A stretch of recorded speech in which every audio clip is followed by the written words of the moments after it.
Assalamualaikum teman-teman pendidik. Saya Dwi Septi Lukitasari, CGP Angkatan 11, akan menyampaikan hasil koneksi materi dan refleksi terhadap pemikiran Ki Hajar Dewantara.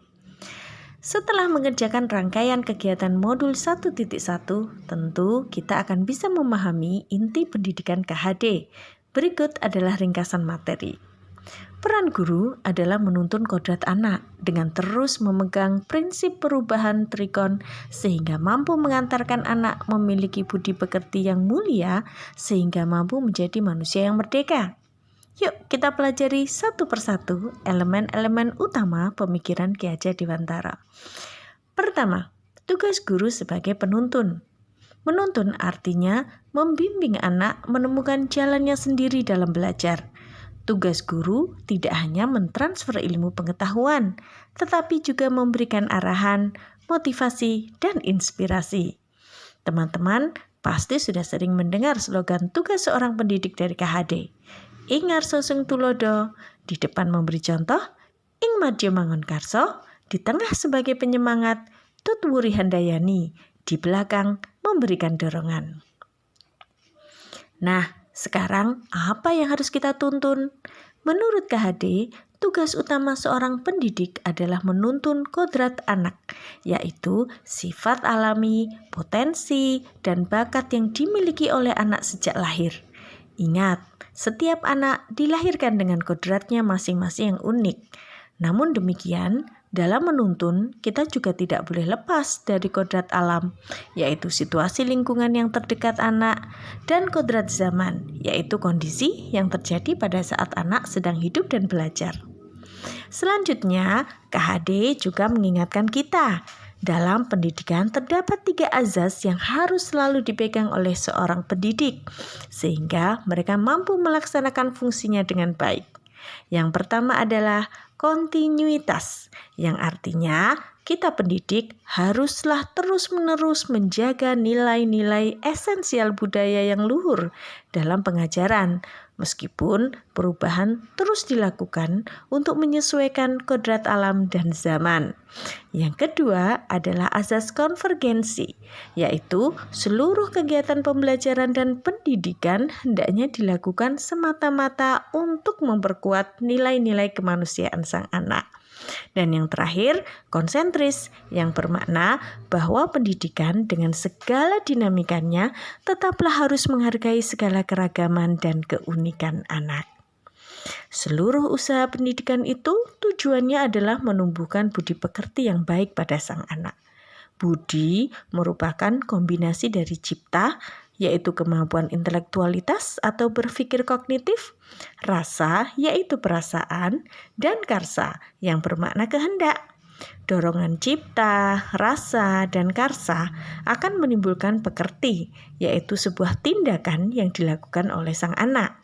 Nah, anak didik yang bahagia terlihat dari ciptanya yang tajam, rasanya yang halus, dan kemauannya yang keras, sehingga menimbulkan tindakan-tindakan yang bijak.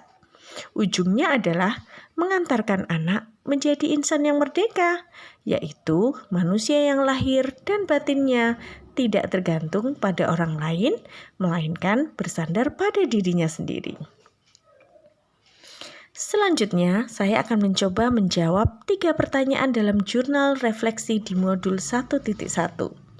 Pertama, apa yang Anda percaya tentang murid dan pembelajaran di kelas sebelum Anda mempelajari modul 1.1?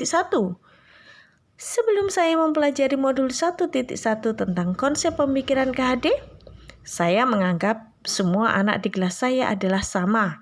Yang membedakan adalah kelompok anak pandai dan tidak pandai. Sehingga saya menerapkan jenis pembelajaran yang sama tanpa memperhatikan keunikan masing-masing anak.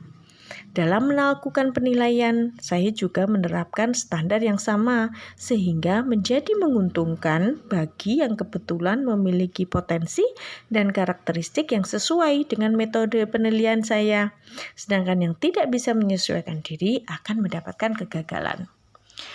Selain itu, saya juga terlalu fokus hanya pada transfer ilmu pengetahuan dan melatih keterampilan.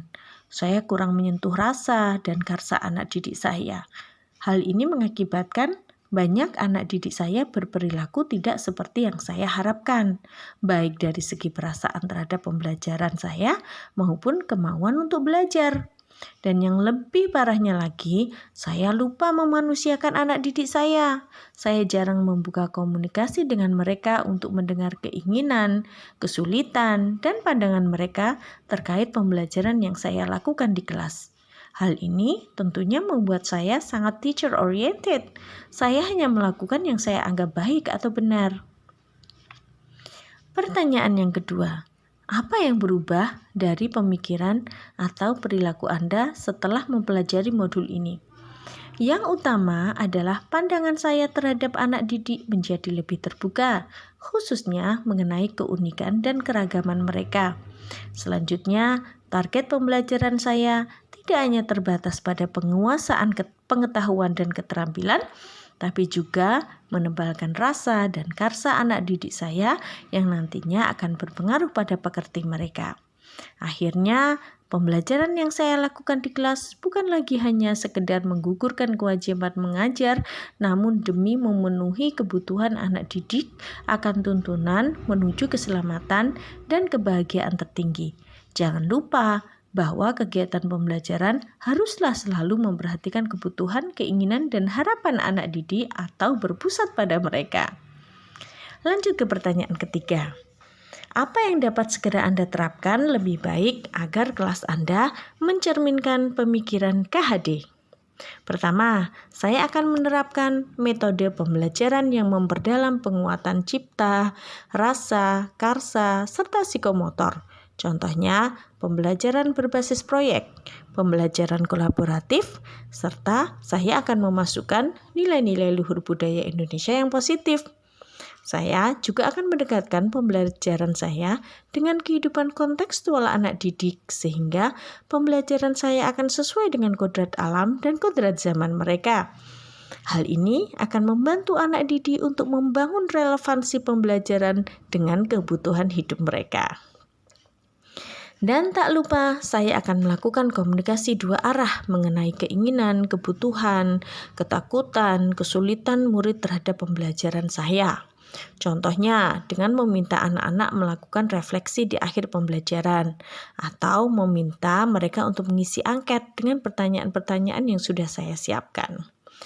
Dengan usaha-usaha tersebut, harapannya adalah saya akan menjadi bukan hanya seorang pengajar, namun juga pendidik yang menuntun anak-anak menebalkan kodrat positif mereka demi masa depan yang merdeka, bahagia, dan selamat sebagai seorang individu dan anggota masyarakat. Teman-teman semua, hendaknya kita tak pernah lupa pesan Ki Hajar Dewantara dalam bersikap kepada anak-anak. Bebas dari segala ikatan, dengan suci hati mendekati sang anak, tidak untuk meminta sesuatu hak, namun untuk berhamba pada sang anak. Untuk apa?